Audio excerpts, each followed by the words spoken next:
Darlings, it's time to get all vogue and fabulous and strike a pose. The Devil Wears Prada 2 is upon us, a sequel I'm weirdly very excited for. So let's mark this moment by looking at the original, which celebrates its 20th anniversary this year. Our four leads are electric and truly complete this movie. Meryl Streep in one of my favourite roles of hers as Miranda, probably only second to Death Becomes Her. Funny how I like her most when she's evil, but she is seriously great, pulling one hell of a domineering, pure controlling, stone-faced, authoritative figure you equally admire and detest to your bone. Anne Hathaway's Andy, I think is way better than most give her credit for. It's easily one of her most relatable parts, a young, fresh-faced, idealistic youth thrown to the sharks, her morals and beliefs being tested at a job that is as hard as climbing a steep cliff. She's always up against it to the point of near destruction and her life being consumed, locked in this toxic and abusive relationship as she competes constantly in mental warfare with the never impressed Miranda. Emily Blunt's breakthrough is a brilliant one. She is so enjoyable for how snotty, uptight and unamused she is, as well as how competitive she is, desperate to be at Miranda's beck and call. But despite her bitchiness, you see a more sensitive side to her later on.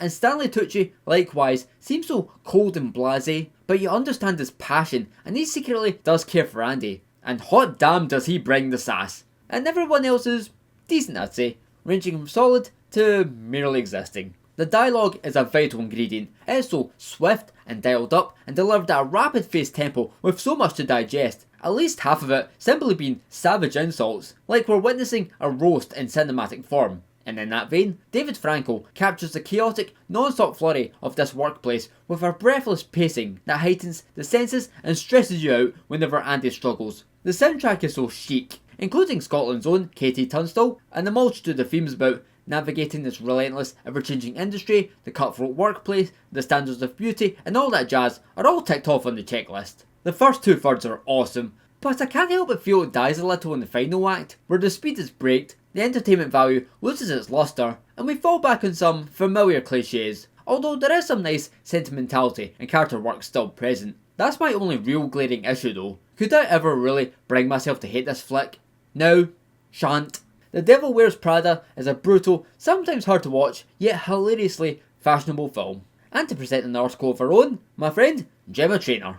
It's still a good film to enjoy, even if you're not in the loop of fashion trends, especially the fashion trends of like the late 2000s. As we all know, Meryl Streep can do no wrong. She can literally play Batman and it'll still be the right choice. She was definitely the biggest highlight of the movie. This film also as well kind of turned Anne Hathaway into a proper powerhouse. She could star in big movie hits. She just has the star power in this movie, especially by the end when her character Andy gets more confident and she's more sure of herself. The way that she threw the phone into the fountain, that always makes me laugh, and I just think she's such a powerhouse in this. Again, I want to go back to Meryl Streep. Her having an Oscar nomination for this movie was so correct. And honestly, she is the biggest reason that I'm looking forward to the next film, to be honest, because her character is just so complex. Yeah, she just plays it so well. Stanley Tucci as well was so great in this movie. He can do really serious work, really comedic work. For some reason, him being this kind of campy assistant, eyes and ears of Miranda Priestley, he does it so well, and he seems to fit right into this cast. And Emily Blunt, I mean, I think she's great in pretty much everything that she's in, but